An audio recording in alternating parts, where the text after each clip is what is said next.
Bonjour à vous tous les frères et sœurs. C'est une joie pour moi ce matin de venir vers vous.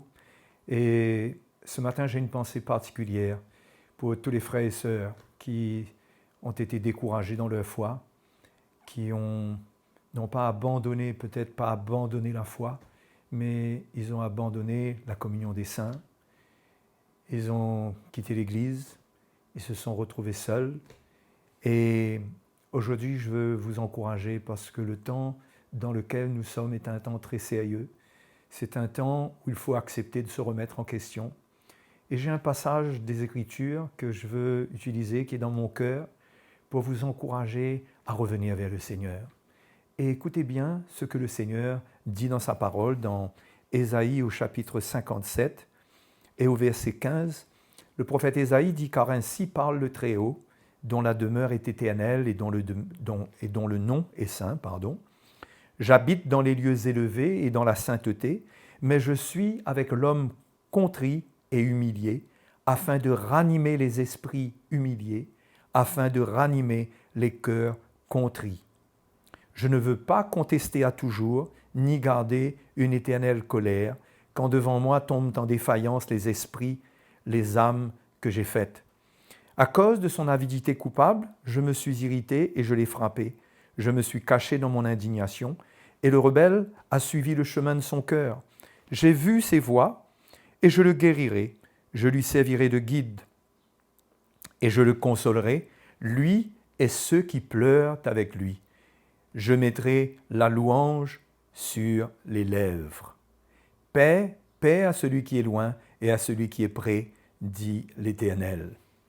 Alors peut-être que en vous étant retiré de la communion avec les chrétiens, ce n'est peut-être pas spécialement pour des raisons de rébellion ou d'un cœur particulièrement mauvais, parce que ce passage va loin et parle du rebelle qui a suivi le chemin de son cœur.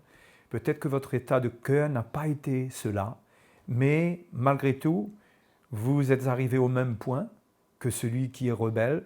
Vous avez peut-être abandonné la foi, vous vous êtes découragé, vous avez vu les choses d'une manière négative, peut-être que vous avez été blessé, peut-être que les pasteurs, nous-mêmes, nous avons dit des choses ou fait des choses que vous n'avez pas comprises et qui vous ont heurté.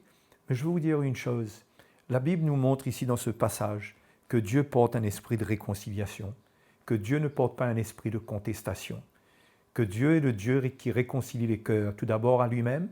C'est pourquoi Jésus est venu pour donner sa vie, pour nous sauver. Mais Dieu réconcilie aussi les hommes entre eux. C'est pourquoi s'il y a quoi que ce soit qui s'est passé entre vous et les hommes, je veux vous encourager à trouver le pardon. Ce même pardon que vous avez trouvé auprès de Dieu en Jésus-Christ pour vos péchés. Ce même pardon peut venir dans votre cœur pour que vous puissiez relâcher toutes les situations, tout ce qui s'est passé et oublier ce qui est en arrière.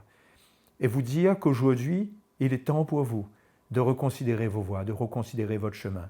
Et ici, la parole de Dieu nous dit et nous encourage parce que le Seigneur dit au verset 18, il dit « J'ai vu ses voies, je le guérirai, je lui servirai de guide ». Est-ce qu'actuellement, le Seigneur ne parle pas à votre cœur, ne vous montre pas qu'il n'est pas bon de rester seul, qu'il n'est pas bon de rester dans la position dans laquelle vous êtes, qu'il est plutôt temps pour vous de retrouver le chemin, de retrouver la voie que le Seigneur avait tracée pour vous et de ne pas rester dans une position de rupture dans les relations, mais de revenir.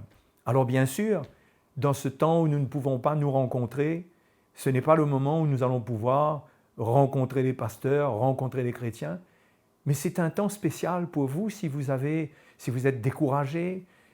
C'est un temps spécial pour vous pour donner votre cœur au Seigneur, pour trouver la guérison, puisque le Seigneur dit « je le guérirai ». Vous pouvez prendre le temps de chercher le Seigneur pour être guéri de vos blessures, pour relâcher le pardon, pour retrouver la paix avec Dieu. Et là où vous êtes, ce n'est pas nécessaire que vous fassiez cette expérience dans l'Église ou dans une assemblée, mais là où vous êtes, vous pouvez retrouver cette paix avec Dieu et retrouver l'assurance de votre salut. Parce que mes frères et mes sœurs, il est difficile de garder cette assurance lorsqu'on n'est pas dans le plan de Dieu. c'est-à-dire lorsqu'on n'est pas uni avec le corps de Christ. Parce que c'est ça la volonté de Dieu, c'est que nous soyons unis avec les chrétiens, parce que l'apôtre Jean nous dit clairement que celui qui dit qu'il aime Dieu et qui n'aime pas son prochain, il ment. Si nous disons que nous aimons Dieu, nous devons aimer aussi notre prochain et nous devons aimer aussi notre frère. Donc l'amour suppose qu'il y ait un pardon lorsqu'il y a des offenses. Et c'est cet amour qui nous réconcilie. Je veux vous encourager, vous exhorter à ne pas rester sur des positions qui vous séparent du corps de Christ, mais à trouver ce temps pour guérir, à trouver ce temps pour retrouver la paix, et que vous puissiez retrouver cette paix entre vous et le Seigneur. Et Dieu veut vous donner cette paix. Dieu veut vous pardonner votre éloignement. Dieu veut vous guérir de vos blessures. Le Seigneur veut le faire. Ce n'est pas le temps, avec les événements que nous voyons à l'heure actuelle, qui sont très particuliers, parce que personne ne peut douter qu'un événement comme ce virus, ce coronavirus qui affecte la planète entière, ce n'est pas un événement banal. Dieu est en contrôle de cet événement. Et les premiers à être concernés, ce n'est pas le monde, mais c'est nous, les chrétiens, qui devons entendre ce que Dieu veut nous dire. Et je pense que vous devez entendre la voix du Seigneur qui vous dit qu'il est temps de mettre des choses en ordre, de mettre votre cœur en ordre, de pardonner, de revenir dans la maison de Dieu, de retrouver les frères et les sœurs. Il est temps de faire cela, parce que c'est la volonté de Dieu pour vous. Ce n'est pas la volonté du Père que vous soyez séparés des autres frères et sœurs. Alors, s'il y a quoi que ce soit qui vous a séparés jusqu'à maintenant du Seigneur et de son Église, je veux vous exhorter par ces paroles qui sont claires. Le Seigneur parle de guérison, il parle de consolation. Il dit « Je le consolerai, lui et ceux qui pleurent avec lui, je mettrai la louange sur leurs lèvres. » Vous réalisez que Dieu veut ramener la joie dans votre cœur, la joie du salut que vous aviez autrefois. Il veut remettre cela dans votre cœur pour vous rendre heureux dans la maison de Dieu. Oui, aujourd'hui, vous ne pouvez pas avoir accès à la maison de Dieu physiquement, mais dans votre cœur, vous pouvez faire la paix devant le Seigneur avec tous vos frères et sœurs.